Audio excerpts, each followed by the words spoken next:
Salut à tous, c'est Bloodfear Manga, bienvenue aujourd'hui dans cette nouvelle vidéo où je vais vous présenter 5 mangas que j'affectionne particulièrement et que vous devez absolument lire si vous avez les mêmes goûts que moi. Donc c'est parti pour la présentation.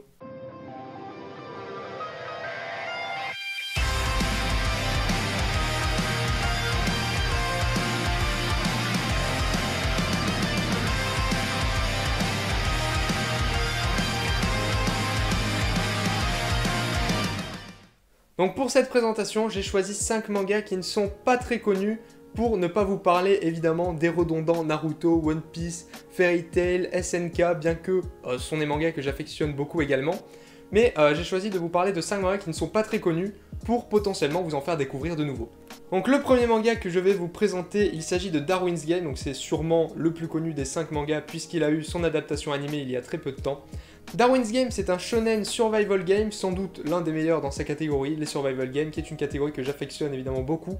Il a pour genre action, mystère, science-fiction, thriller et tournoi. Il compte actuellement 20 tomes au Japon, sachant que le dernier arc vient de commencer, donc il devrait se finir dans assez peu de temps, environ 25 tomes pour la série complète. En France, il est disponible chez Kiyun au prix de 7,65€ et compte pour le moment 18 tomes. Donc Darwin's Game nous raconte l'histoire de Kaname Sudo, un jeune lycéen qui va se retrouver entraîné dans une sorte de jeu de la mort, une application du nom de Darwin's Game dont il va recevoir une invitation sur son téléphone. Ce qu'il ne sait pas, c'est qu'en acceptant cette invitation sur un jeu qui a l'air complètement inoffensif, il va se retrouver piégé dans un jeu de la mort où il ne pourra pas en sortir. En effet, puisque le jeu Darwin's Game est en fait une sorte d'arène urbaine où les participants peuvent se défier dans un duel à mort et où chaque duel à mort entraîne la mort d'un des participants et le gain d'une somme colossale pour le deuxième participant. Évidemment, appâté par l'appât du gain, beaucoup de participants vont vouloir effectuer ces combats à mort et donc Kaname Sudo va devoir se défendre à tout prix s'il veut réussir à survivre. En plus de cela, ce ne sont pas que des combats à mort qui sont proposés, le jeu Darwin's Game possède son propre administrateur qui va, comme dans un vrai jeu,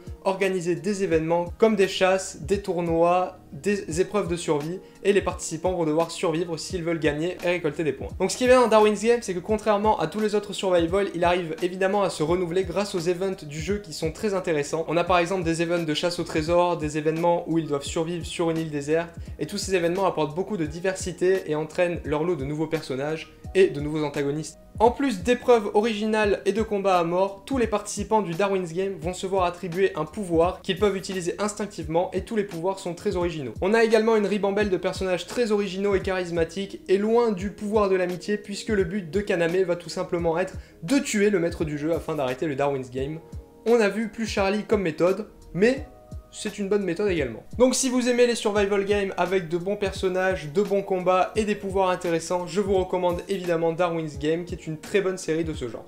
Pour finir, si vous voulez vous lancer dans Darwin's Game, je vous recommande bien évidemment le manga puisque l'anime ne comporte que 11 épisodes pour adapter 8 tomes, ce qui je vous ne cache pas est beaucoup trop peu et donc il y a énormément d'éléments qui sautent et c'est bien dommage parce que le manga est excellent. Le prochain manga dont je vais vous parler est Mushoku Tensei, c'est un seinen de type isekai ayant pour genre action, fantasy, romance et slice of life. Il possède pour l'instant 12 tomes au Japon et 10 tomes en France, édité par Doki Doki. Donc Mushoku Tensei nous raconte l'histoire d'un geek de plus de 30 ans qui ne fait rien de sa vie, n'a pas de travail et un jour va être chassé de chez ses parents. N'ayant plus rien dans sa vie, il va penser à se suicider, mais va finalement, dans un dernier geste héroïque, sauver une étudiante qui était sur le point de se faire tuer et mourir à sa place. C'est alors que par miracle, au lieu de mourir, il se réincarne dans un monde de fantaisie et de magie dans la peau d'un nourrisson qui vient de naître. Il va alors commencer sa nouvelle vie dans ce monde et va tout faire pour ne pas répéter les erreurs de sa précédente vie et passer une meilleure vie.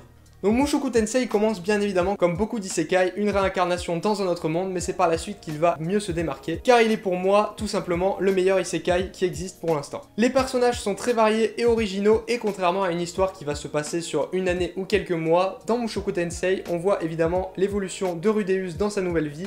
On le voit prendre de l'âge, développer des nouvelles compétences, s'améliorer et tout simplement grandir car entre les premiers tomes et les derniers tomes, il y a des dizaines d'années qu'il se passe. En plus des thèmes classiques des isekai, c'est-à-dire les combats et les monstres, car l'histoire de Rudeus se passant sur plusieurs années, on va également le suivre évoluer sur tout le continent et découvrir de nouveaux horizons et de nouveaux lieux au cours des tomes. Il y a également une grande part du manga qui est dédiée à la famille puisque dans son ancienne vie, Rudeus n'avait tout simplement plus aucun lien avec sa famille et n'arrivait pas à communiquer avec eux et il va tout faire pour que dans sa nouvelle vie, sa vie avec sa famille se passe connaissent bien mieux. Donc vous l'aurez compris, je vous recommande évidemment fortement Mushoku Tensei, d'autant plus qu'une adaptation animée va bientôt avoir lieu. Donc si vous voulez le commencer et que vous n'avez peut-être pas envie de commencer le manga, vous pouvez tout simplement attendre l'animé pour voir de quoi il s'agit. Le prochain manga dont je vais vous parler est beaucoup plus récent puisqu'il est sorti lui l'année dernière, il s'agit de Time Shadow. Time Shadow est un shonen de 10 tomes pour l'instant au Japon, toujours en cours, et pour l'instant 5 tomes sont parus aux éditions Kana en France. Il est disponible au prix de 7,45€ et a pour genre drame, romance, suspense et surnaturel. Time Shadow nous raconte l'histoire de Shinpei qui est de retour sur son île natale après une longue absence due à ses études pour assister à l'enterrement de son ami d'enfance qui est décédé dans un tragique accident de la mer. Cependant, arrivé sur place, il va vite se rendre compte que des choses étranges se passent sur l'île et il va se faire tout simplement attaquer et tuer par ce que les habitants de l'île appellent une ombre. Donc une ombre, qu'est-ce que c'est? C'est une entité surnaturelle et maléfique qui va prendre l'apparence d'une personne de l'île et va tout faire pour tuer l'originelle afin de se faire passer pour elle le restant de sa vie. Cependant, évidemment, l'histoire ne s'arrête pas là. Lorsque Shinpei va mourir, il va se retrouver projeté dans le passé au moment où il arrivait sur l'île. Il va alors essayer de comprendre non seulement pourquoi il ressuscite à chaque fois qu'il meurt, mais également qui sont les ombres, ce qu'elles veulent, leur objectif, et essayer de les arrêter afin de sauver ses amis. Donc vous l'aurez compris, Time Shadow peut faire penser à Re:Zero de par son héros qui est doté de la mort réversible, donc il ressuscite à chaque fois qu'il meurt à un point dans le temps. Cependant, comparé à la mort réversible dans Re:Zero, celle dans Time Shadow est beaucoup plus impactante si le héros meurt, puisqu'il y a plusieurs détails que je vous ne communiquerai pas et que vous découvrirez en lisant le manga. Time Shadow est un thriller très énigmatique avec beaucoup de suspense qui tourne autour des ombres, mystères qui seront révélés au fur et à mesure de la lecture, et croyez-moi, ça en vaut le détour, puisqu'en général ce n'est pas du tout à quoi on s'attend. On pourrait s'attendre à ce que le titre soit redondant, mais pas du tout. Le titre arrive facilement à se renouveler et propose toujours de nouvelles choses dans chaque tome, et la plupart des mystères sont très bien exploités, mais je ne peux pas vous en dire plus sinon je risque de vous spoil, donc vous le découvrirez en lisant Time Shadow.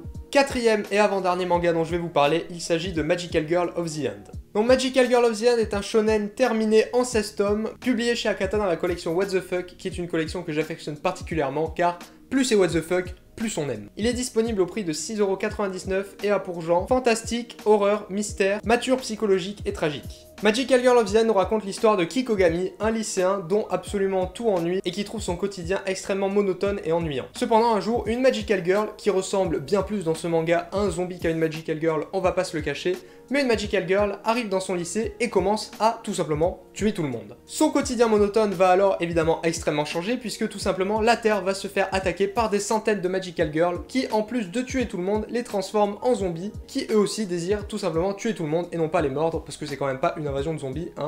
Ils veulent juste trucider tout le monde.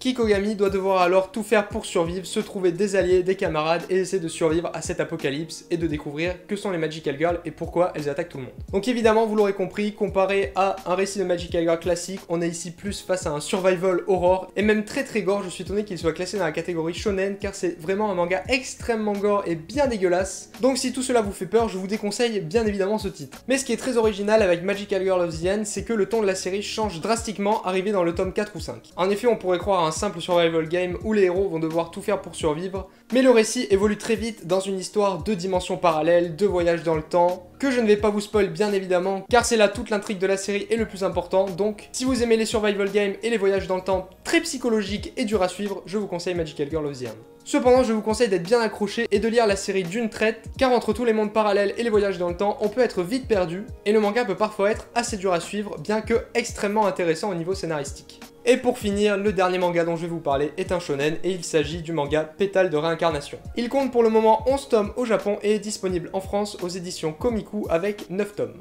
Il est disponible au prix de 7,99€ et a pour genre action, fantastique, school life, surnaturel et thriller. Alors pourquoi school life? Je n'en ai aucune idée parce qu'on voit les protagonistes à l'école à peu près 3 pages sur les 9, mais ils l'ont classé school life, donc en tout cas si vous le voyez, ne vous attendez pas à du school life classique.